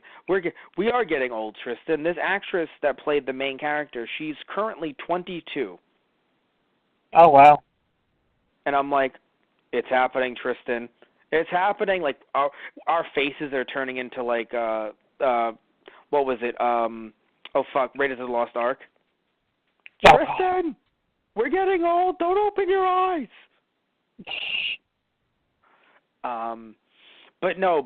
So they were obviously, as actresses, they were all, legal, but still, it was just, as these characters, we're not supposed to be looking, in my opinion, so, I don't think, because my first thought is, yeah, that's what I'm saying, my first thought is, oh, God, they're being sexualized, that's terrible, because their characters are high school girls, and also they're real life, too, so, actresses, of course, acting, but still, it's a real life, they're real people. So that's why I'm like, ugh, but I'm like, oh, wait. I'm going, ugh, that's the right response. So I guess we're okay there. Although we should also acknowledge something we haven't yet. I don't know, and I truly do want people in the comment section below on our YouTube channel to please answer if you are or if you aren't in the LGBTQ plus community, because I actually am curious about this, what other people's thoughts on this are. The idea of Patricia, right, having, McAvoy's character, Patricia, in that, in the outfit with the heels, is that technically transphobic? Right? I actually don't know. Because to me, it's transphobic or at least some kind of, LGBTQ plus phobic, gender fluid phobic, if you will, something like that, if it's a Norman Bates situation, right? Because I would argue that was used as, horror, oh God, dressing up in a woman's clothes, it's the most, and he's killing people, it's his mother, it's horrible, it's scary, ooh, scary, shock. But in this case, it's while it was, meant to arguably scare them, any persona could have been used, but again, it was that persona. And also, even with the superhero aspects at the end, and me going, there's superpowers. It's not supposed to be mental illness like, our mental illness, right? That still doesn't technically go against the fact that, one of the personalities who was a woman dressed in that way, and it was also used in the trailers for Split, and that was supposed to freak us out. Like, a man dressed like a woman? Though granted, you could argue, and I don't know if I'm the one to make this argument, you could argue he was doing an impression and an accent as well, which was like, when he comes in as Dennis, regardless of what he's wearing, he's like, all right, so here's what's going to happen here. And then he comes in as Patricia, and he's like, hello, everyone. Let me explain. And it's like, does the voice change things, Especially when, of course, McAvoy is British, but he's playing, God damn it, fucking, I can't believe I already forgot his name, with a B. Barry? Not Barry. It was Barry? Which? I'm talking about the one that actually kidnapped them. Dennis, thank you. Sorry, with a D, my bad. Dennis, he had I guess you could argue a New York, Italian accent, I guess. So I guess so. So his accent was not, clearly it was not McAvoy's real one. So assuming, you're thinking, oh, that's what this guy actually sounds like, and then comes in and is like, hello, I see that all of you are a little bit confused.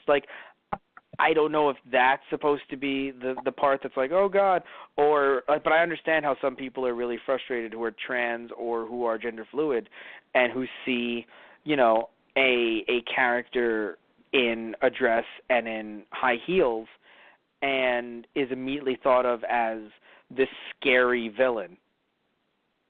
Right. I don't want, I can't invalidate that. I can talk about this as a whole and be like, hey, guys, it's a superhero thing. It's not meant to be, actual mental illness the way, The Visit was. Yeah. But I don't think I can say anything towards that. But I still want to bring it up because that was also part of the controversy when the movie first came out. Before people knew that it was an Unbreakable sequel, there was definitely some controversy surrounding that as well. Right. But yeah, so anywho, I don't know what else to say about this film other than potentially trying to rate it. So I'm thinking of a rating as I'm talking, as I'm spewing random words. Tristan, would you like to say something? Nope. Tristan Solo. No, I think, but Tristan Solo is both a drum solo thing and also what you want your name to be. I mean, I'd rather Skywalker, but whatever. Okay, fair. All right. So I'm thinking pre-superhero. So if we cut out the fact that this is a sequel, I would actually make it 5.5, maybe 6 Shyamalans. And the reason why it's so low is because to me, without knowing that it's a superhero thing, it truly feels like it's taking advantage of people with mental illness. Yeah. What? This is a huge cringe fest. Yes, in that regard. Because it's exactly, oh my God, you... Which until the very end of the movie, when I saw Bruce Willis, is what it felt like for me. Yes. And so that's what it is, 5.5 to 6. With the fact of, knowing that it's a sequel, I'd bump this up to, 8.5 or 9. Yeah. Because it was a good horror movie. That's the thing, too. It was also a good, well-crafted movie, so I could give, it gets a 5.5 just based on being that good. Right? And then, of course, knowing, oh, wait, this actually isn't, anti, those with mental illness, that bumps it up but I also don't know. Like, it's not going to get a perfect score, and it's probably not going to get the hard 9 or or anything higher from me, because I really don't know how to react about this idea of, like, is it anti-trans? Is it transphobic for that? It's one of his personalities. It's who he is. He is her. That's what she wants to wear. I don't. But it is meant to, at least in that scene, invoke horror. Yeah. I don't know, right? And that's kind of why I can't give it higher. But I have to say, though, that as a horror movie outside of that scene, right, divorcing that scene, which is very hard to do, it is a great film. And also, we mentioned just having, despite what we think about, before we saw the superhero twist, despite what we think about the film, McAvoy's transition between all of these different characters, it's amazing. Because the thing is, at first, we didn't really see him transition necessarily. Right. Like, we heard, like, Dennis and Patricia talking, but for all we know, he could have recorded that in a sound studio. Because we didn't see mouths move. We just saw the main character, we saw her looking through the door. But when we saw him transition in the mirror at the end of the movie, where he's just going from being Dennis to Patricia to Hedwig. Right. Oh my God, that was beautiful. Yeah. Like, just fluid so quickly, and then also, even though he didn't like immediately transition with every character, being able to, like, even if someone didn't talk, right? Even if he didn't talk as any of the characters, let's say throughout the entire movie for some reason. Just the way he moved as different characters, you're like, oh, shit, that's Dennis. Right. Like, oh, that's Dennis. Oh, Patricia was pretty obvious, but you could still see, like, Dennis flexing. You're like, oh, that's Dennis. Oh, sitting in the corner, that's Hedwig. Oh, wait a minute, what's it called? Sitting, with a scarf like that. Oh, that's clearly, can't remember his name. Barry. Barry, that is Barry. Thank you. I knew Barry was one of them. Barry is all of them now. Barry is the fashion designer. Yeah, he was a fashion designer.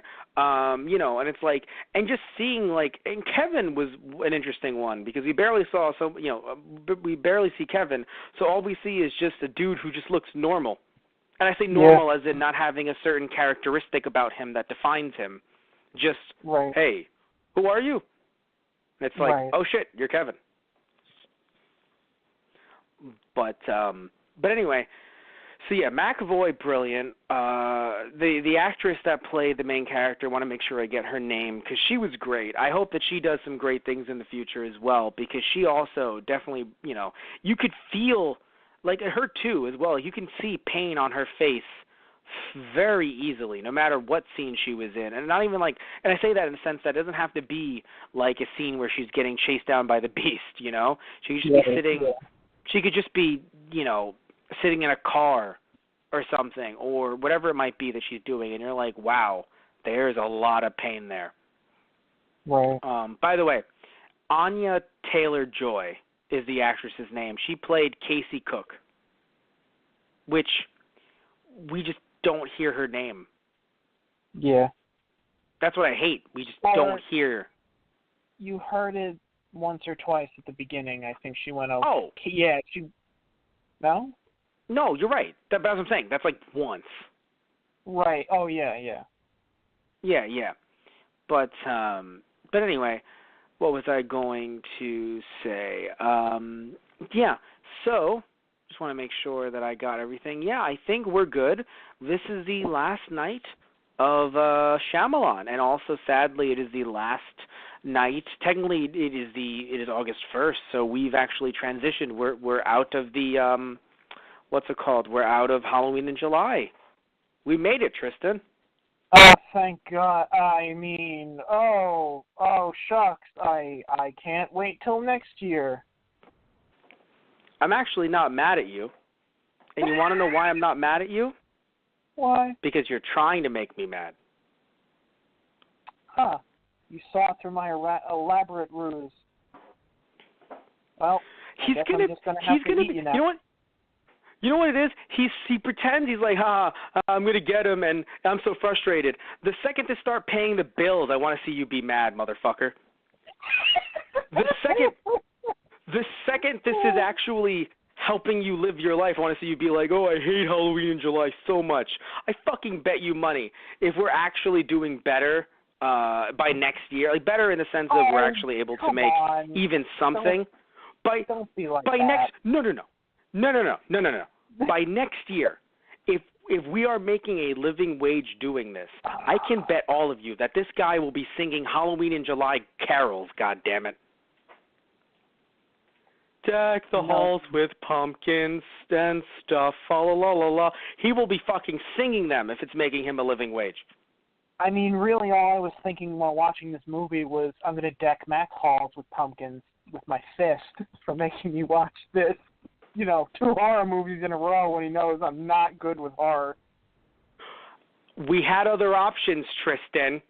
I tried to get you to film these 2-3 months in advance. Well, record, Tristan. I love you, Tristan. Anyway, I love you too, man. What was it? But either way, we've survived another Halloween in July. So have you guys. This is what does it. This is what splits those guys. Halloween in July. Really? Civil War.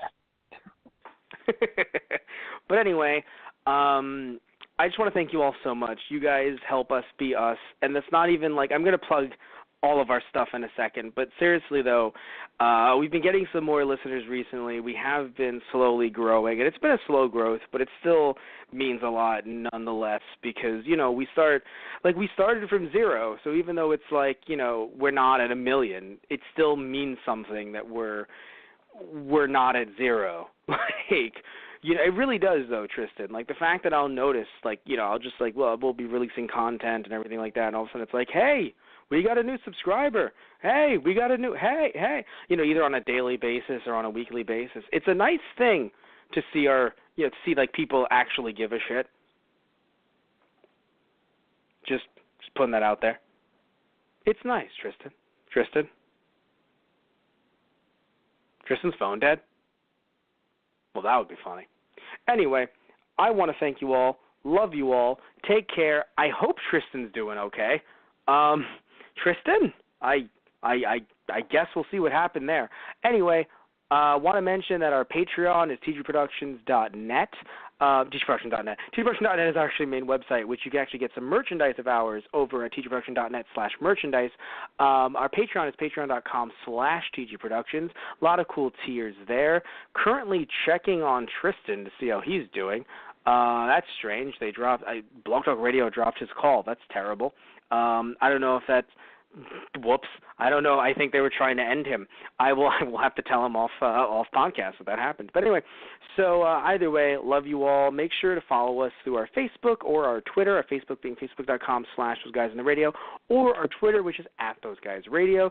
You could also end up following our YouTube channel, not just Those Guys on the Radio. Just search up youtube.com/thoseguysontheradio. Not just that and subscribe there, but you can also follow our gaming channel, Those Guys Play. Just search up youtube.com/thoseguysplay.